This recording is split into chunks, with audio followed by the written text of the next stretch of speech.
stay within the EU.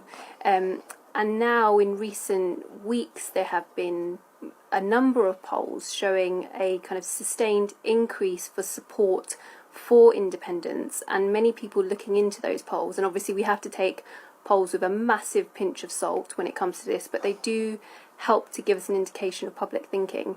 But, you know, many people feel that the shift is down to the Brexit agenda, and Brexit is now happening, like you said, in 2 weeks' time.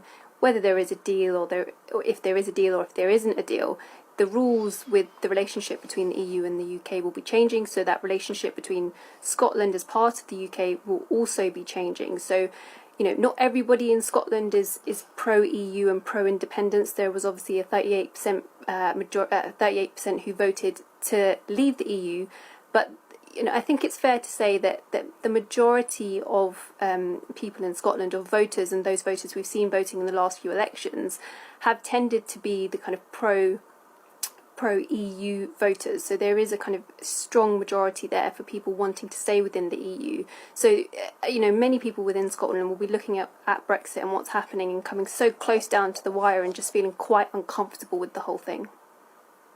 Gosh, it's fascinating, a political web of who they want to stay with or not stay with, or the majority, should I say. And independence, you know, whenever I've travelled, people have been fascinated with that. You know what I mean? Whether it's listeners I meet in Nigeria, there's something about it that is very evocative and that grabs the imagination. But I wonder, I mean, it's not really that long ago since they had the last independence referendum. I mean, would Scottish people be ready for that again, do you think, particularly going through COVID and Brexit? I mean, would there be the political will?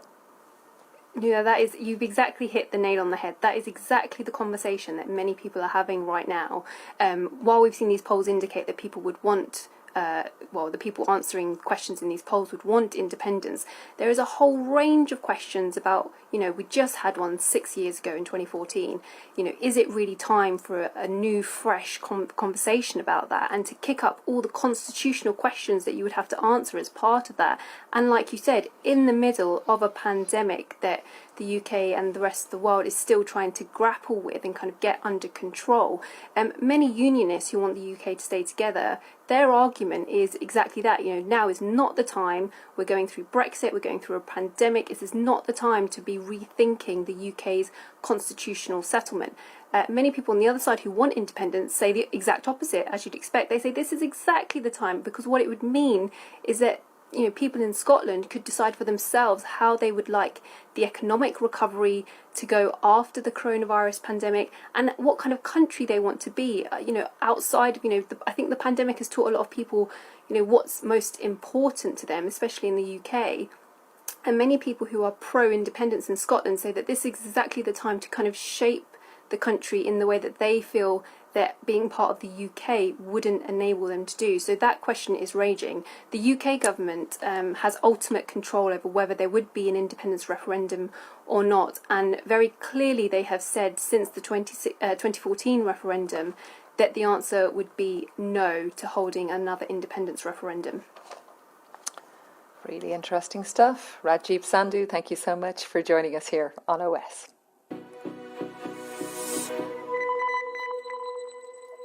Okay, let us turn back, fully focused on coronavirus again. I don't think there's really any story we do that does not have some sort of coronavirus element, but some are more front and centre, because we want to speak to Dr. Emma Hodcroft, a molecular epidemiologist at the University of Bern in Switzerland. Great to have you with us, Dr. Emma.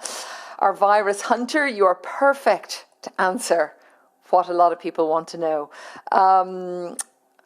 Different strains of coronavirus. You know, a lot of us were tuned into this press conference given by the UK Health Secretary, Matt Hancock, and you know, he brought out something which I think a lot of us were not expecting, that there was a variant, I think is the way he described it, of coronavirus in the UK. You've been talking about this on Twitter, talking about different strains. How worried should people be? So one thing that's really important to remember is that the virus mutates all the time. It's really a normal part of being a virus. And so sometimes some of the The differences that a virus acquires because of these mutations, they make it like just a little bit different. It's a bit like a fingerprint. It allows us to tell that virus apart from its brothers and sisters. And so this is what we usually call a variant. And these arising is nothing new. This has been happening since the pandemic started. The thing that makes the news and makes scientists more interested is if some of these variants start behaving a bit differently, like if there starts to be more of them than we would kind of expect on average, or if the mutations that have led to them arising are in positions that might cause problems with something like immunity or with cell binding, or might make cell binding easier, for example.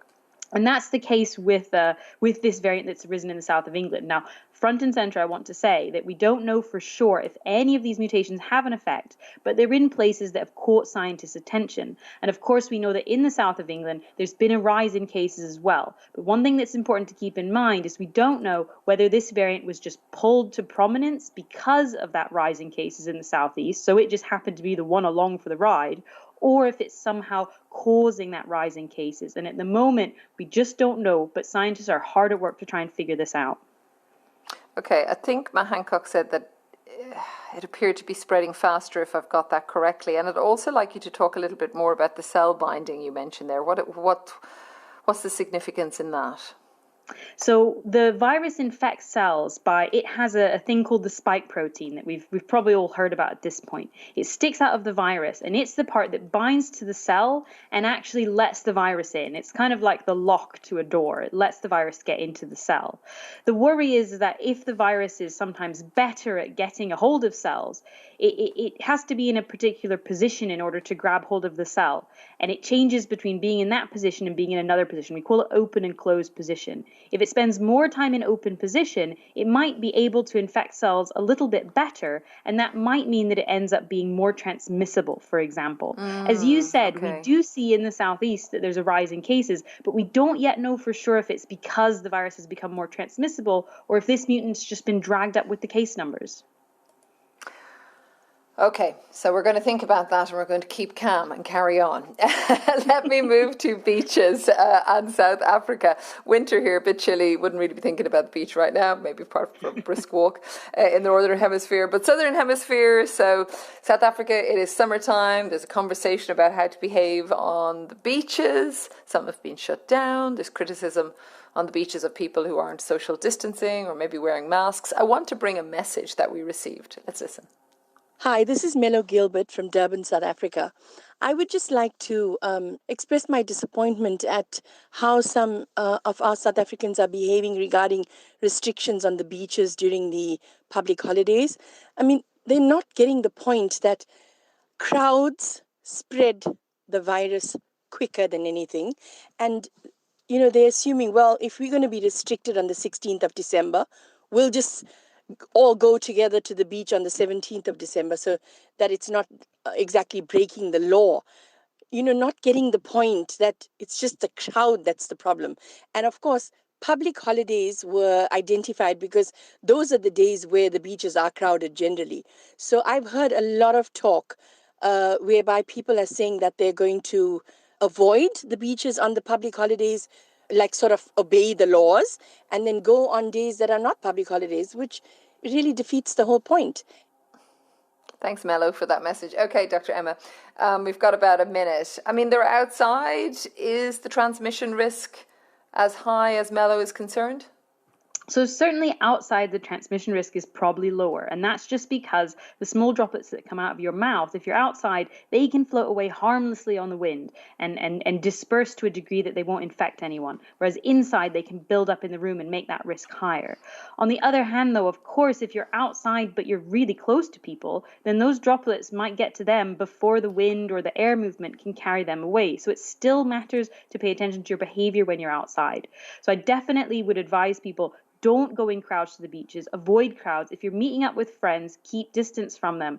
On the other hand, though, we do have to be careful because we don't want to inadvertently, by shutting down beaches, encourage people to meet indoors, which is probably more risky. So best to make it a safe outdoor meeting. So shutting down some of the beaches only on public holidays is my understanding, Dr. Emma. We're going to leave it there. Oh, I just got a text from the NHS while I'm speaking to you that they have started vaccination in the UK. That is exciting. We can see things are moving in the right direction. I've been told not to call them, though. They'll call me. Emma Hotcroft, thanks so much.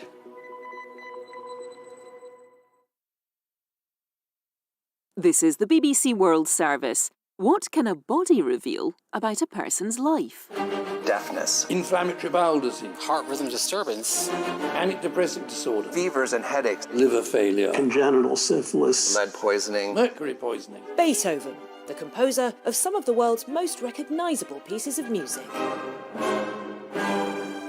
Just the thought that someone in his state could write anything. When he died in 1827, his autopsy revealed he was suffering from numerous ailments. You look at the score closely, it starts off with heavy of heart, but that could also be sensation of squeezing of the chest, a chest tightness. I'm Georgia Mann. I'm exploring how Beethoven's illnesses translated into his work. As a result of the deafness, the things have to be larger than life. How his physical and mental health became a part of his music. Dissecting Beethoven. Sunday at 14 GMT. Hello, this is Nuala McGovern. Welcome to OS on the BBC World Service. When we were putting together Wednesday's conversation about food banks in the United States, we came across a man called Omar, and he is living in a motel in Florida with his family after losing his job as a result of the pandemic. We wanted to give some time to his story, so we're going to play you my conversation with him in just a few minutes' time. He's actually facing eviction at the end of the month. BBC News with Julie Candler. A video has been released which appears to be from the Nigerian jihadist group Boko Haram, showing some of the hundreds of schoolboys who were kidnapped last week. The footage shows gunmen with their faces covered standing guard over the boys. The UN World Food Programme has warned that almost 7 million Zimbabweans, nearly half the population, will need humanitarian aid in the coming year. It's launched an appeal for more than $200 million to feed the most vulnerable. The French President Emmanuel Macron has tested positive for COVID-19, prompting several European leaders to put themselves into isolation. They include the French Prime Minister Jean Castex, his Spanish counterpart Pedro Sanchez, and the head of the European Council, Charles Michel. King Gustaf of Sweden has lamented his country's failure to prevent coronavirus deaths. In a television programme to be broadcast next week, he says the Swedish people have suffered enormously. It's one of the few countries in Europe not to have imposed a complete lockdown. A doping ban on Russian athletes has been upheld by the Court of Arbitration for Sport. The decision means they won't be able to compete under the country's flag at the delayed Tokyo Olympics next year, but the length of the ban was cut from 4 years to 2. Police in Ghana have used water cannon to disperse supporters of the opposition candidate John Mahama, who are contesting the result of the recent presidential election. They had gathered outside the headquarters of Ghana's Electoral Commission in the capital, Accra. Scientists say analysis of the remains of a cargo of ivory found in a 500-year-old shipwreck have revealed the devastation inflicted by centuries of poaching. DNA from the tusks revealed that they came from 17 separate elephant subgroups, only 4 of which still continue today. BBC News. Hello, this is OS on the BBC World Service. I'm Nuala McGovern. 10 years ago today, a vegetable seller in Tunisia set himself on fire. He later died. There were protests that followed that were the first of what became known as the Arab Spring and spread to several countries. We're going to hear the voices of Tunisians later this half hour on how they feel now about those events and how their country has or has not changed. But I want to begin this half hour with something we've really been doing throughout the pandemic, which is bringing you personal stories of people affected by, the giant impact this pandemic has had on various aspects of life. Usually we bring groups of people together with shared experiences. I'm sure you've tuned into those conversations. Today I want to bring you a powerful story from one man and his name is Omar. If you were listening on Wednesday, you will have heard us talking about the increasing use of food banks in several countries as people are left in poverty following COVID-19 and the impact on their country. And it was while we were researching that story that we came across Omar on social media. He's in Jacksonville, Florida. And Omar lost his job at the start of the pandemic. He's been living with his family in a motel ever since. This is his story. Before the COVID, I was driving trucks, and I was moving people that was moving anywhere in the United States. So once the COVID hit, it slowed everything down. We got behind our rent. Our landlord was nice enough to let us out of the lease, so we came to the hotel extended stay. And since February the 1st, we've been here. We done spent all our savings here, like literally every last bit of it, 16,000 plus. We done took up our jobs doing Uber, and it's just not working out right now. COVID took a real hard hit. And when you say we, who are you talking about? Yourself and? No, it's me and my wife, and I have 3 young kids, 10, 8, and 6. And 2 of them has autism. One of them has severe autism, where he doesn't speak or nothing like that. And it's kind of hard. I can't imagine. Is there a path out of this at the moment for you? I mean, how are you surviving day to day? That's 16,000. I mean, we can understand completely how that would go in a number of months. My savings was 22,000 when we went to the extended stay. The extended stay pretty much, it ran us about 17,300 some change, to be exact. And the rest went towards food. We was lucky enough to get food stamps, and that helped out a lot. But when you got, like I said, you got kids with severe autism, there's medicine, there's ADHD that you got to take them to for therapy, things like that. But also it's 10 months that you've been in a difficult situation. So, of course, the money is going to go and there's no money coming in. But how are you doing, Omar, when you see this happening and I can hear that you're trying to provide for your family? What's your thinking today? Well, today, I mean, I woke up livid. When I got the hotel extended stay, comes to me with a lady, she say, their policy states that if we trying to evict somebody, that we got to take the necessities out of the room. She came and they know my kids had autism. They know the TV. They hear the songs that plays to calm them down. And came and took the TV out the room yesterday. So today I'm not good at all. Okay, let's explain that a little bit. Sorry, Omar, Yes. Let's explore that a little bit more, explain it a little bit more to our listeners. They came into the hotel and took away the television? She stopped me in the hallway yesterday and said that it's the policy of extended stay that any accessories that we deem that you don't need to have in that room while we're trying to get rid of you, that we can come in and take. So they are trying to make it, I think what I'm hearing is more uncomfortable for you there, so there'd be more likelihood that you would leave. Yes, and I asked them, where am I going? We're a family of 5. There's no shelters available to take us right now. The district manager comes along and says, you got to the 31st to be out. I'm like, we don't have a problem. We'll try to find somewhere. We was going to even try to pay. It was still pay until she came and took the TV out of the room yesterday. And it killed me when my daughter said, what are they doing on my TV? What are you going to do? Now, my move now, we're just going to save up what we got and try to, be honest, I don't know. We're going to try to figure something out. Let's talk a little bit. So that is your shelter that you're talking about. Food.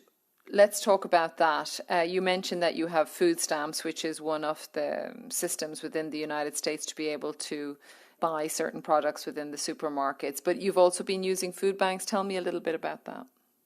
Yes, ma'am. We stood in lines at the food banks because we didn't know what was going to happen with food stamps and that. We stood in lines for hours just to try to get something for my kids. And then it's hard. It's hard. Especially when you always donated to these places and now you try to get help from them. I see what I did. This took a lot on everybody. So you decided to go to a food bank, though, because you have to. Do you want to tell our listeners, Omar, a little bit what it's... Yeah, because you had no choice. What it's like to go there, because I think it's important for people to know. And you've just told me that you were the person that used to donate to places like that, but now you're standing in line. Yes, a lot of my pride to go stand in line for it. a lot of my pride. I stood in line for one to get my kids turkey for Thanksgiving. Now with this going on, you got to do what you got to do right now. The food bank was what it was. I understand we've been speaking about food banks and Mackenzie Scott, American billionaire who has donated over $4 billion to food banks across the United States. I understand you reached out to her on social media? Yeah, I reached out to everybody. I mean, yes, I have. I seen she was helping out with the food and all that. I had to reach out. What did you say? I mean, I think I just told my whole story. My pride just is gone. We're pretty much homeless now. And I was a man always big on pride. But, you should be proud of yourself because you're doing everything you possibly can to try and help your family in extraordinarily difficult circumstances. I mean, we can say that in a sense, yes. I'm proud. I tried my best to let my kids see what's going on. I mean, I worked all my life. They always had nice house, nice vehicles, things like that. I never cherished it because I knew how I grew up. I know I had to work to get that stuff. And now to see it all just be taken away by no fault at all, you got me tearing up because it's hit me now. It's getting me mad now. Yeah, well, it's fair enough, There's a lot to get mad about, to be quite honest. How's your partner doing? It's taking a toll on her now, don't get me wrong.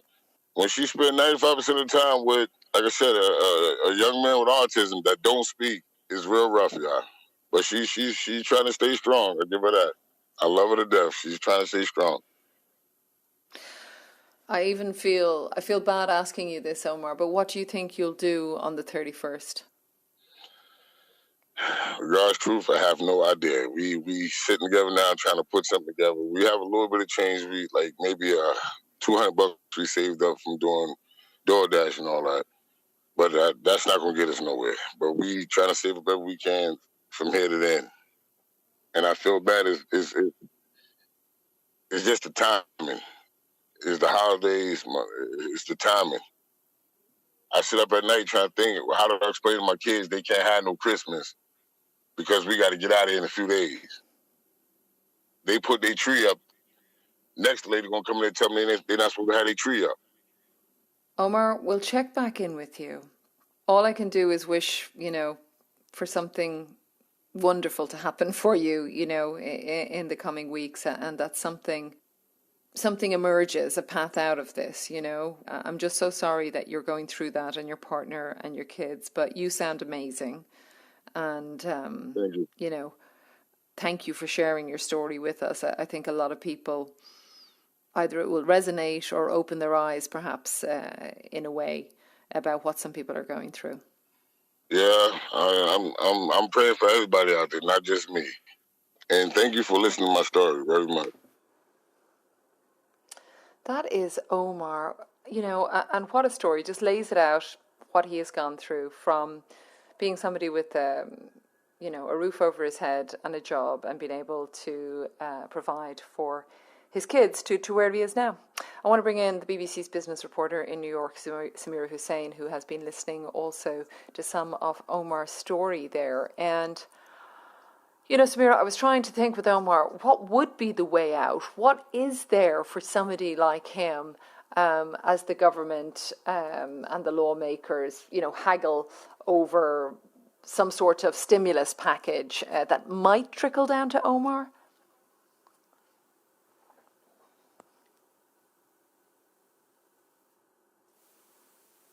Samira, can you hear me?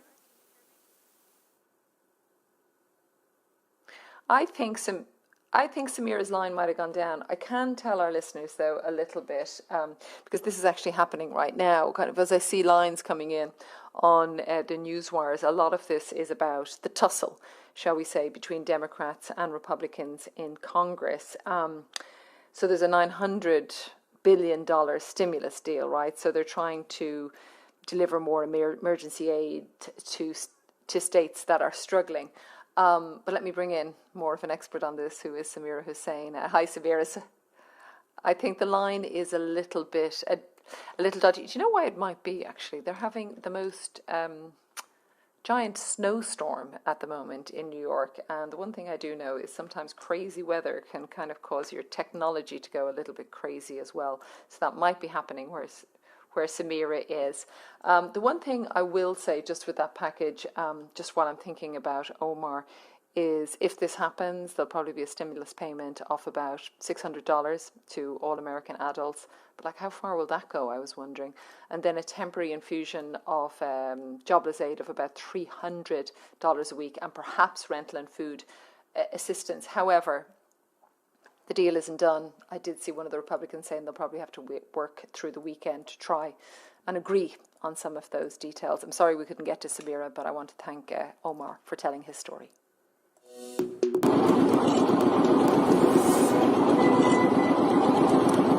Right, one of the major events of the day has been the annual news conference from Russian President Vladimir Putin. One thing he said is that he has yet to be inoculated with a Russian-made vaccine against COVID-19. He said Russia's vaccine was safe and effective and he would take it when allowed, but he was not in the priority group to receive the jab and would not jump the queue. The specialists are saying that the vaccines that are being provided right now are being targeted to citizens of a certain age range, and I've not yet reached that age. I'm a very law-abiding citizen, and I will listen to the recommendations of our specialists, but as of now, I wasn't vaccinated with this vaccine, but I will do it for sure as soon as it is available. Mr. Putin also lamented the state of relations between Russia and the US. He said he hoped the two countries' relationship might improve after President-elect Joe Biden takes office.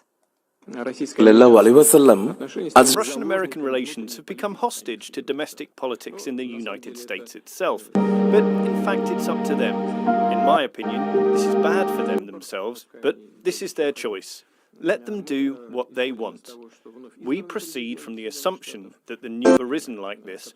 Not all, but at least some of them will be resolved under the new administration. So a little bit of President Putin and his press conference that was aired a little earlier today. Perhaps you'd like to hear a little more of it. We also, of course, spoke a lot at the time about Kremlin critic Alexei Navalny. When Mr. Putin was asked about the attack in August on Mr. Navalny, he was poisoned, you might remember, with Novichok nerve agent. The president was laughing as he said Mr. Navalny was not important enough to have been targeted by the Russian state. And if Russian agents had been involved, they would have succeeded in killing him. But that doesn't mean he needs to be poisoned. Who needs him? If they wanted to poison him, they would have finished the job. His wife addressed me, and I gave the command right away to let him go to Germany for treatment at the very moment. Now, Mr. Putin also said the Russian vaccine was more than 95% effective. Time to develop capacity. One of the ways to solve all of the questions related to the pandemic is mass vaccination. It should create nationwide herd immunity. Let me say it again. Our vaccine is effective and safe. I do not see any reason not to get vaccinated. And he also said that Russia was lacking the equipment necessary still to make enough of the vaccine. We are still short of hardware to produce the vaccine. Around 70 million people have already got the flu shots. This is the large scale of vaccination in the country. This is what we should do in case of coronavirus. So some of the lines from President Putin's press conference, and it's always reported around the world. That's a little of what was said today.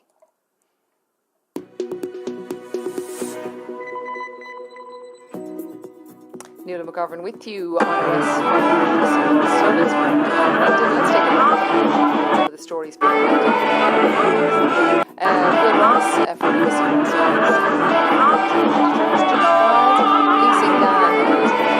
disperse opposition support protesting the result of the presidential election. They had gathered outside the headquarters of Ghana's Electoral Commission in the capital Accra, where tyres were set on fire.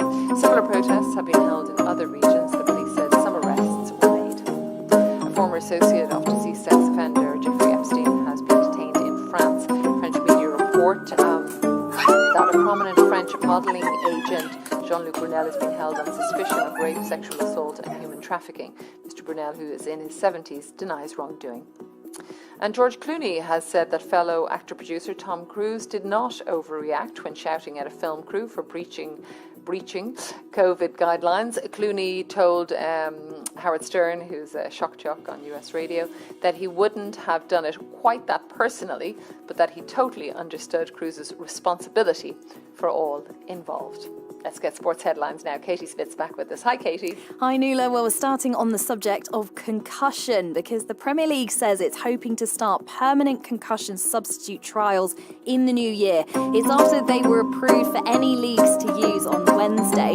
The new rule will mean permanent changes can be made if a player suffers a head injury on the pitch, even if all of their substitutes have been used already. While staying with football, because later tonight in Zurich, this Bayern Munich striker is expected to be crowned as 2020's best male footballer. Lewandowski on the turn and scores right-footed into the bottom corner. What a finish that is, rapier-like. And that is the class of Robert Lewandowski. Yes, he's the favourite to win the men's individual prize at the Best FIFA Football Awards with none other than Lionel Messi and Cristiano Ronaldo, of course, the other two contenders in that category. While the women's top honours is going to be between England's Lucy Bronze, Pernilla Harder from Denmark. Both of them play in the Women's Super League, and Wendy Renard from Lyon. Now, elsewhere, the Court of Arbitration for Sport has upheld the decision to ban Russia from international competition, meaning no athletes will be allowed to compete under their flag at the next Summer and Winter Olympics or at the 2022 World Cup in Qatar, though the sanction has actually been reduced from 4 to 2 years. The World Anti-Doping Agency had found them non-compliant previously, though proven clean athletes will now have to compete under a neutral flag. And finally, the first tennis Grand Slam of the year, the Australian Open, will start 3 weeks later than usual in February because of the pandemic. Players will still arrive in January, though, for a 14-day quarantine period.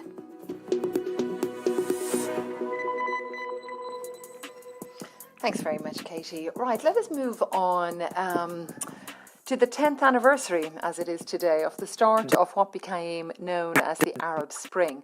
So it was December 17th, 2010, a Tunisian street vendor called Mohamed Bouazizi set himself on fire. And this act then Dhaka এবং কলকাতা দুই জায়গায় সমানতালে জনপ্রিয় Jaya Ahsan.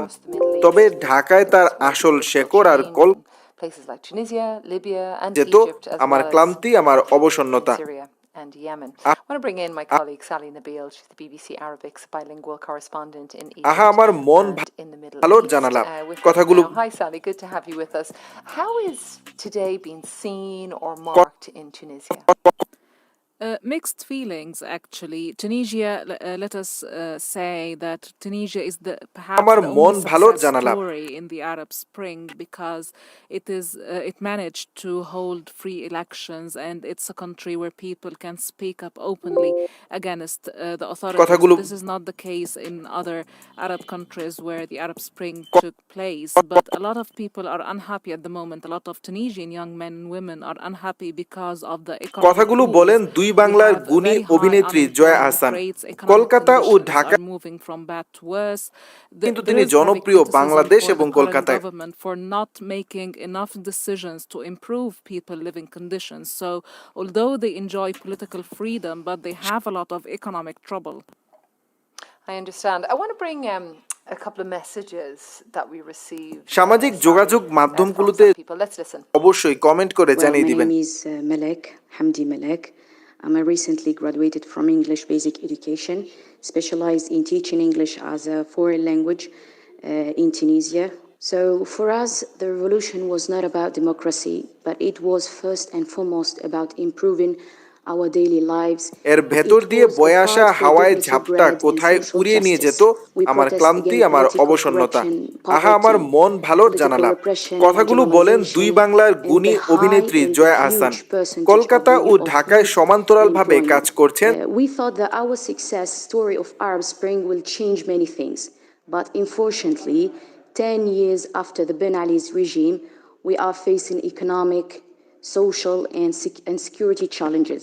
Until now, we are facing poverty, jobs problems, marginalization. Unfortunately, Tunisia today is in a recession with zero growth in economic, political, social, and educational system.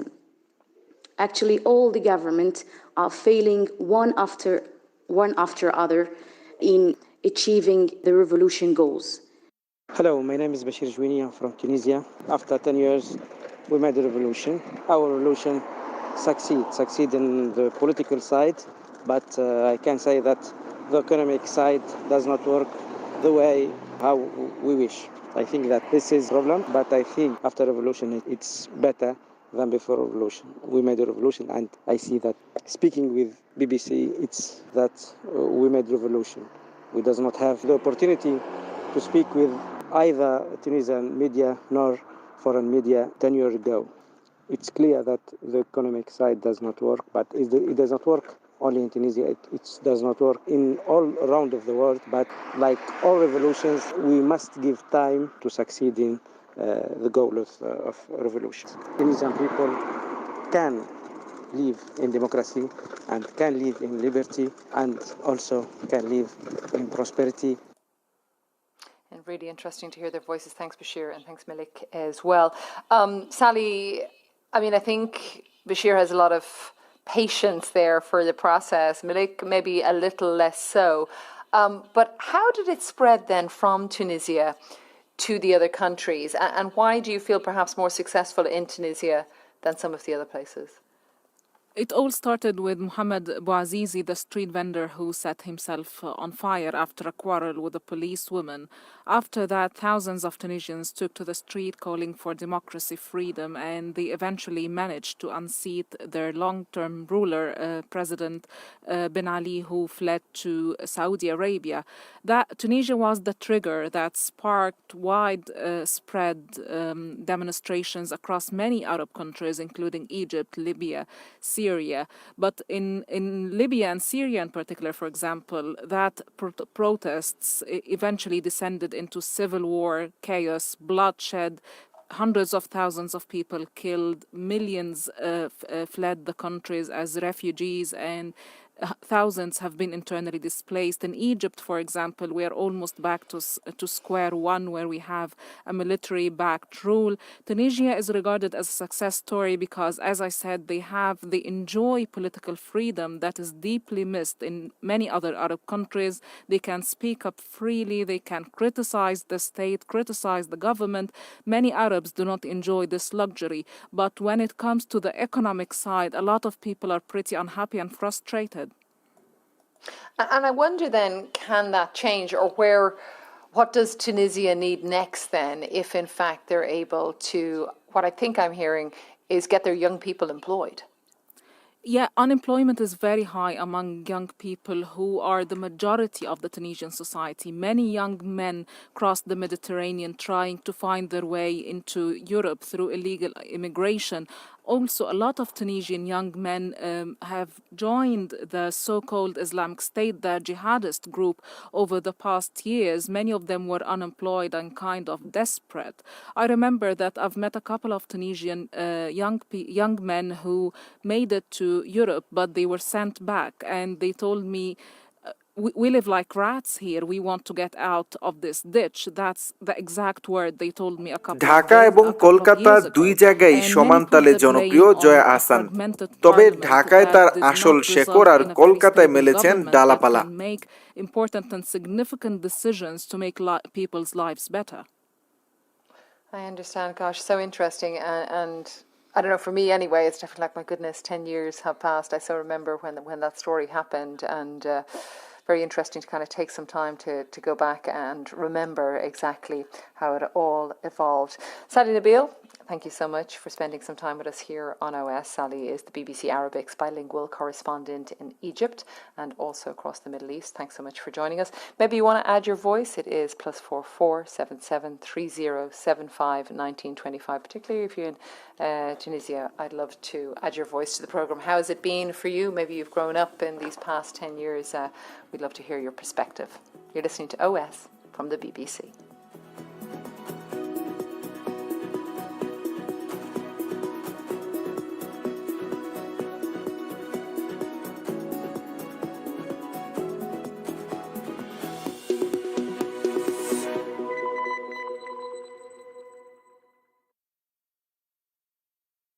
You're listening to the BBC World Service.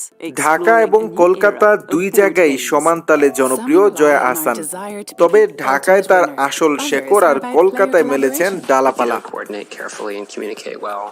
এই বিষয়ে সম্প্রতি কথা বলেছে You can build empathy and understanding about other people's perspectives.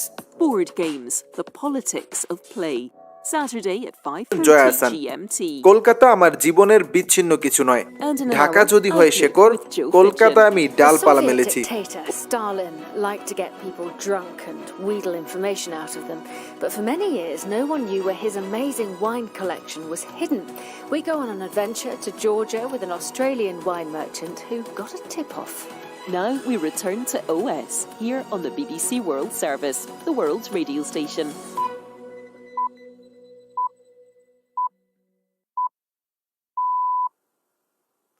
Welcome to OS with Nuala McGovern. The first story we're going to talk about this hour is the news that French President Emmanuel Macron has tested positive for COVID-19.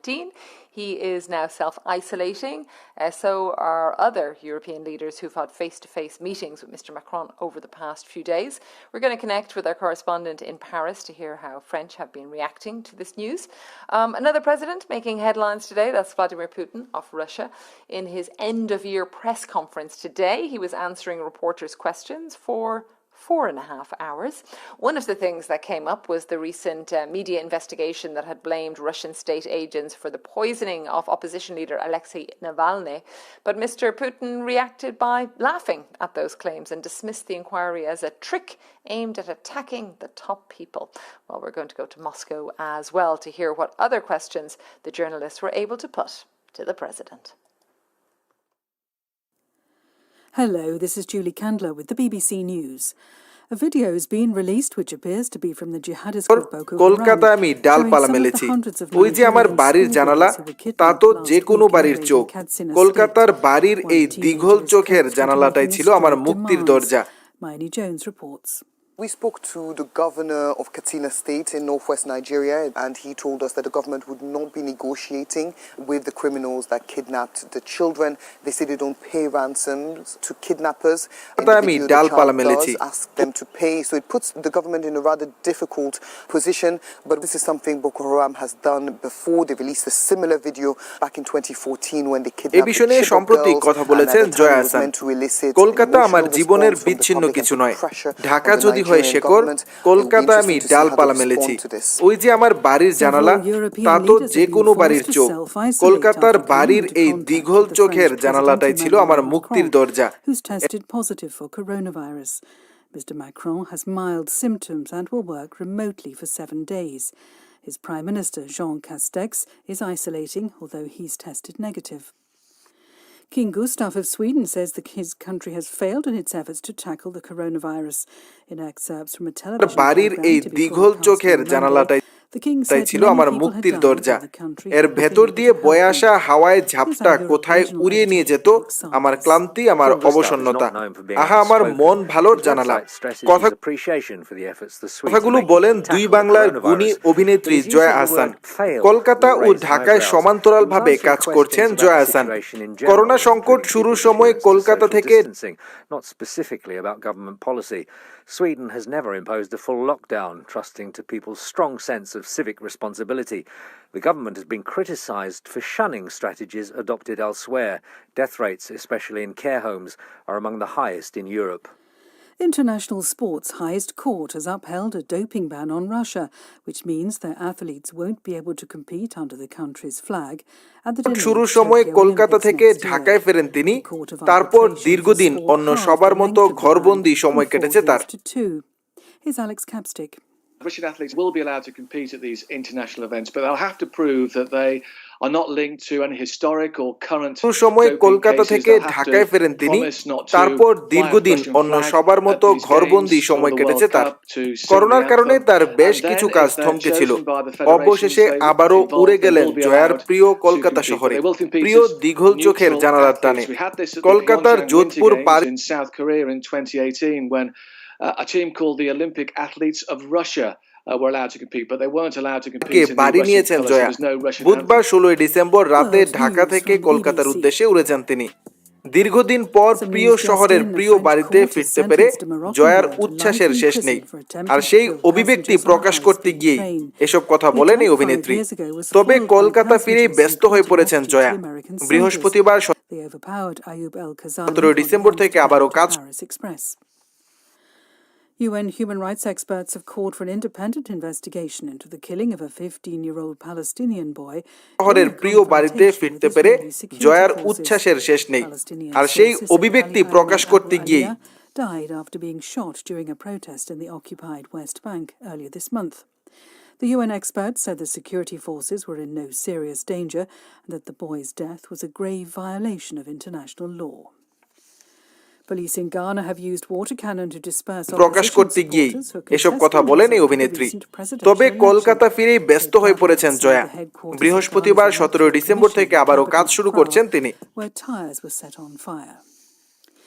Tourism officials in Mauritius say they've been in touch with Liverpool Football Club after fans spotted a spelling mistake on a sponsored advertising board during a match. December থেকে আবারও কাজ শুরু করছেন তিনি।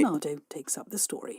When the Mauritius Tourism Board signed a $10 million promotional deal with Liverpool earlier this year, this probably wasn't the outcome they expected. সন্ধ্যায় বাওয়ালিব রাজবাড়িতে একটি বিজ্ঞাপনের শুটিং শুরু করেছেন এই অভিনেত্রী। দর্শক, সমানতালেই কিন্তু তিনি জনপ্রিয় বাংলাদেশ এবং কলকাতায়। সামাজিক যোগাযোগ মাধ্যমগুলোতে যখনই Jaya he'd bought the misspelt domain name, leaving a note to say visitors were probably looking for mauritiusnow.com. He also held তার কাজগুলো প্রকাশ করেন তখনই বাংলাদেশ এবং কলকাতা থেকে তার সমর্থকরা সমানভাবে ভালোবাসা দেখিয়ে যান জয়া আহসানের প্রতি। Jaya have since contacted the original eagle-eyed football fan on Twitter, offering him what they described as the perfect holiday in paradise. BBC News. Hello and welcome to OS from the BBC World Service. I'm Nuala McGovern. We're spending some time again today to talk about Brexit, Britain's exit from the European Union. 2 weeks now until the final deadline before the UK needs to have those trading rules with the EU. I've been speaking to a woman called Saika. We met been on the show a couple of times. Dhaka এবং কলকাতা দুই জায়গায় সমান তালে জনপ্রিয় জয়া আহসান। তবে ঢাকায় তার আসল শেকড় আর কলকাতায় মেলেছেন ডালাপালা। এই বিষয় নিয়ে সম্প্রতি কথা বলেছেন জয়া আহসান। কলকাতা আমার জীবনের বিচ্ছিন্ন কিছু নয়। ঢাকা যদি হয় শেকড়, কলকাতায় আমি ডালপালা মেলেছি। ওই যে আমার বাড়ির জানালা, তা তো যে কোনো বাড়ির চোখ। কলকাতার বাড়ির এই দীঘল চোখের জানালাটাই ছিল আমার মুক্তির দরজা।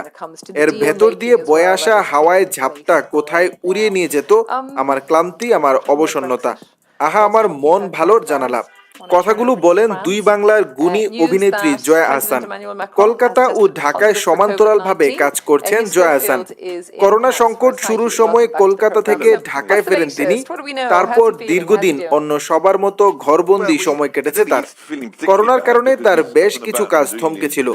অবশেষে আবারও উড়ে গেলেন জয়ার প্রিয় কলকাতা শহরে, প্রিয় দীঘল চোখের জানালার টানে। কলকাতার যোধপুর পার্কে বাড়ি নিয়েছেন জয়া। বুধবার 16 ডিসেম্বর রাতে ঢাকা থেকে কলকাতার উদ্দেশ্যে উড়ে যান তিনি। দীর্ঘদিন পর প্রিয় শহরের প্রিয় বাড়িতে ফিরতে পেরে জয়ার উচ্ছ্বাসের শেষ নেই। আর সেই অভিব্যক্তি প্রকাশ করতে গিয়ে এসব কথা বলেন এই অভিনেত্রী। তবে কলকাতা ফিরেই ব্যস্ত হয়ে পড়েছেন জয়া। বৃহস্পতিবার 17 ডিসেম্বর থেকে আবারও কাজ শুরু করছেন তিনি। সন্ধ্যায় বাওয়ালিব রাজবাড়িতে একটি বিজ্ঞাপনের শুটিং শুরু করেছেন এই অভিনেত্রী। দর্শক, সমান তালেই কিন্তু তিনি জনপ্রিয় বাংলাদেশ এবং কলকাতায়।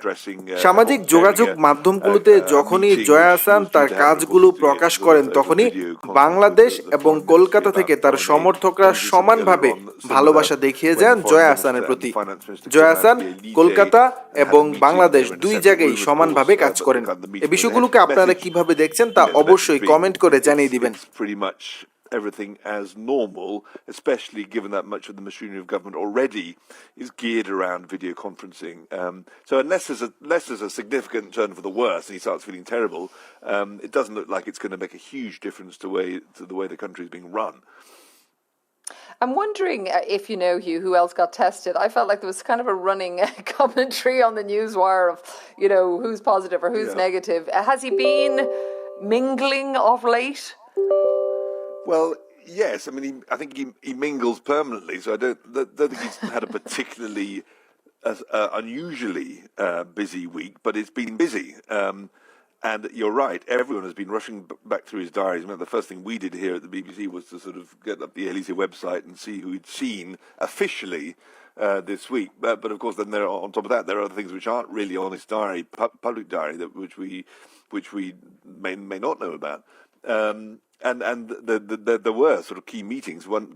The really important one was on Monday when there was an anniversary event to mark the 60 years of the OECD, and a lot of people were in town for that. And he went over to the OECD, the Organisation for Economic Cooperation and Development, which is not far. It's in the 16th town in Eastmoor, and there was a lot of there wasn't handshaking. There would have been handshaking, and certainly a lot of hobnobbing at a distance maybe, but still hobnobbing, and that was where the European leaders, Charles Michel and Ursula von der Leyen, were, and they had meals with him separately at different times, Sunday evening and then at lunchtime, and then the Spanish leader was there as well. So these are names which appeared on his diary, and they've all been tested.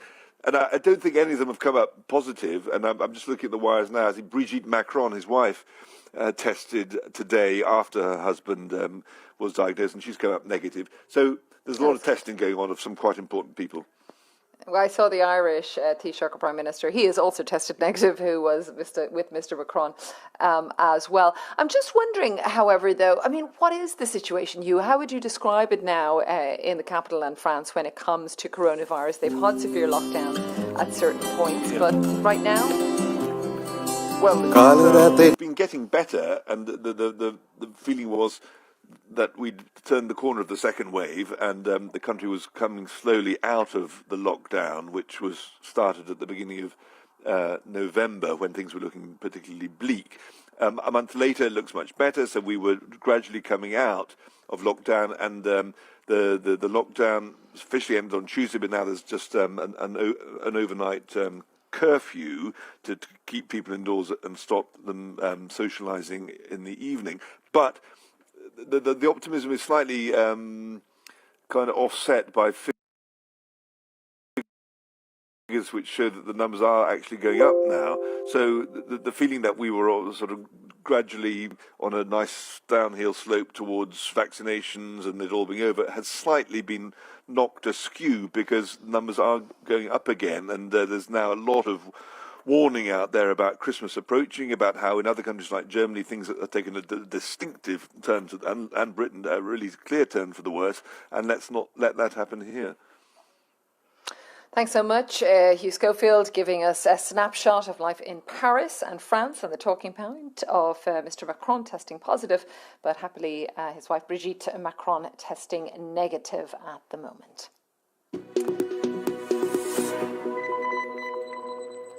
Okay, let's stay with leaders. I want to bring you an update on the end-of-year news conference in Russia by President Putin, an annual event. Maybe you've heard a little of these in previous years. Creates some headlines. Our correspondent Sarah Rainsford joins us from Moscow. They're never short, Sarah, are they? No, and I had the pleasure of sitting through all of it. So 4.5 hours today, more or less.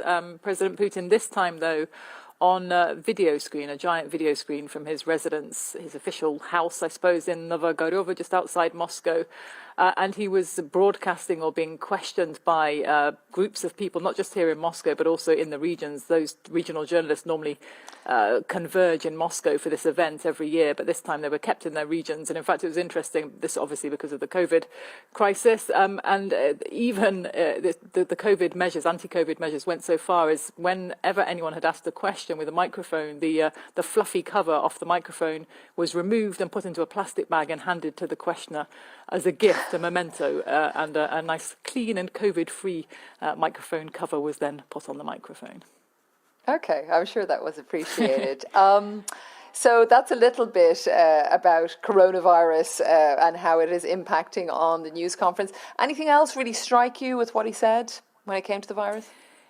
Yeah, I mean, I think the general tone, it was really quite glum, I think, the tone. You know, I've never quite seen a press conference like it. It seemed like, if you think about President Putin, you know, he's very macho. He's very much a man who presents himself and tells his country all the time about how he's basically dragged this country off its knees from the really dark days of the 1990s, the economic crisis of the 1990s.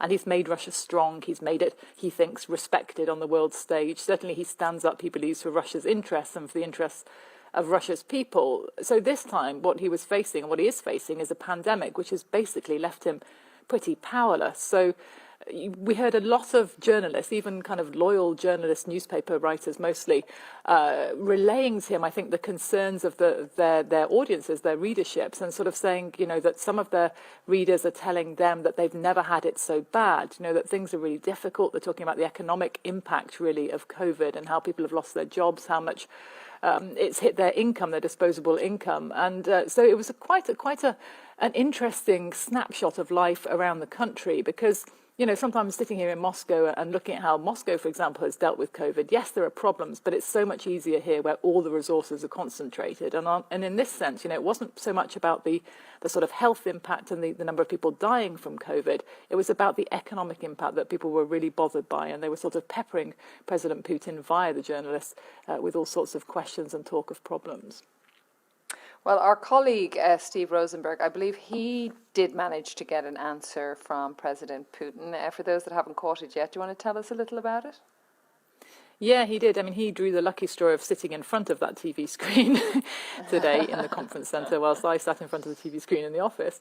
So yeah, Steve was selected as the pretty much the only foreign journalist, I think, who was allowed to ask a question this time. And I think that also reflected actually the agenda. It was very domestically focused, this 4.5 hours today. But Steve asked Mr. Putin whether he took any personal responsibility, given that he'd been in power for 20 years. You know, does he take any personal responsibility for essentially a new Cold War between Russia and the West, and given what Steve said, Mr. Putin is responsible for. He mentioned the poisoning in Salisbury of the Skripals. He talked about a couple of other things as well. And he said, are we to believe that Russia and Mr. Putin are fluffy, white and fluffy, which is the Russian way of saying squeaky clean?